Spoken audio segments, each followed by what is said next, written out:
जितनी मुश्किलें देखी है ना मैंने इस परदेस में, उतना ही मैंने अल्लाह ताला के करम होते हुए और अल्लाह ताला के मुआवजे देखे हैं। जो लोग मुझे देख रहे हैं, मेरे एफिलिएट अकाउंट को फॉलो करते हैं, उन्हें पता है कि मुझे फ्री के सैंपल्स आते हैं जिनकी मैं प्रमोशंस करती हूँ और जी उसके मुझे कमीशन मिलता है। तो आप लोगों को लगता है कि मुझे फ्री की चीजें अभी मिलना स्टार्ट हुई, बट जब मैं इस मुल्क में आई थी अल्लाह ने तब से ही मुझ पर करम किया कि मुझे फ्री में घर बैठे चीजें मिलती थी। अब मिस्टर में जो साथ वाले रूम में मेरी लड़की रहती थी, वो मेरी दोस्त बन चुकी हुई थी। उसका हस्बैंड जो है वो किसी किचन में काम करता था और वहां से खाने की कौन सी चीज ऐसी है जो घर पे नहीं आती थी। फिश चिकन से तो फ्रिज भरी रहती थी और टमाटर प्याज फ्रूट्स, और वो मेरे साथ शेयर करती थी। वो मुझसे हमेशा पूछती थी खाने से पहले कि आप खाओगी, मुझे जरूर देती थी। यूनिवर्सिटी से जब थकी हुई आती थी, मेरा उठने का भी दिल नहीं करता था, उन्हें को लेके लेट जाती थी तो वो मुझे कहती थी नहीं पहले कुछ खाओ। वो खिलाती थी, प्लेट बना के लेके आती थी मेरे आगे कि ये खाओ फिर उसके बाद लेट जाना। उस टाइम पे वो मुझे किसी फरिश्ते से कम नहीं लगती थी। ट्यूसडे वेडनेसडे और फ्राइडे मेरी यूनिवर्सिटी होती थी। वेडनेसडे और फ्राइडे अजान का काम बहुत अच्छा जाता था, तो मेरे से लड़ते थे कि यार तुम यूनिवर्सिटी चली जाती हो तो बच्चे को देखना पड़ता है, मेरा काम रह जाता है, पैसे कैसे पूरे करूंगा किराए के लिए। तो वो लड़की उनैफ को वेडनेसडे और फ्राइडे रखा करती थी अपने पास, अपने बिस्तर में उसको दोपहर में सुलाया करती थी।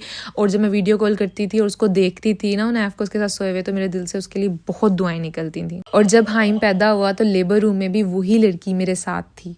लंदन में ना जिसको जो चीज़ नहीं चाहिए होती वो घर के बाहर रख देता है। और मैं क्या करती थी कि जब भी गुजर रही होती थी, जो चीज़ मुझे ठीक लगती थी मैं ले आती थी घर पे, उसको साफ़ कर के धो के मैं उसको रीसेल करती थी। क्योंकि मैं कोई काम नहीं कर रही थी तो जाहिर सी बात है मुझे भी पॉकेट मनी की ज़रूरत होती थी। मैंने ये काम भी किए हैं। इसके अलावा जी बच्चों से रिलेटेड चीज़ें, मुझे बगी फ्री मिली, मुझे जो मैं नैफ के लिए यूज़ करती थी, क्योंकि जो बगी मैं पाकिस्तान से लेके आई थी उसके टायर्स छोटे थे और वो अक्सर जो है ट्रेन के ऊपर चढ़ते नीचे टायर्स जो है ना अंदर की तरफ चले जाते थे, तो मुझे बहुत डर लगता था। न्यू खरीद नहीं सकते थे, तो हमारे एरिया में कोई बगाबू जो कि बहुत बड़ा ब्रांड और बहुत एक्सपेंसिव बगी है, उन्होंने हम लोगों को फ्री ऑफ कॉस्ट दे दी। उनैफ की फर्स्ट पोटी ट्रेनिंग जो सीट थी वो मुझे फ्री में मिली थी, बिल्कुल न्यू पैक्ड। और उस टाइम पे ये चीज़ें मेरे लिए नेमत थी। ना मैं एफिलिएट का काम करती थी, ना मैं इस मुल्क में किसी को जानती थी, ना मैं कोई और काम करती थी। अब बात बताने लगी हूँ, मेरी फैमिली के अलावा कोई भी नहीं जानता। जिन लोगों के हम घर में रह रहे थे, जिनके साथ हमारी लड़ाई हुई थी, मैंने बताया था उसने हमारे साथ नेकियां भी बहुत की थी। सबसे बड़ी उसकी नेकी ये थी कि उसने हमें एक वेलफेयर को इंट्रोड्यूस करवाया था जो स्टूडेंट्स विद चिल्ड्रन को हेल्प करते हैं न्यू हैम में। क्योंकि यहाँ पे इंटरनेशनल स्टूडेंट्स को कोई भी पब्लिक फंड्स अलाउड नहीं होते, तो उस कम्युनिटी ने हमारी बहुत हेल्प की है। अल्टरनेटिव वीक्स पे हम लोगों को चिकन मिलता था, हम लोगों को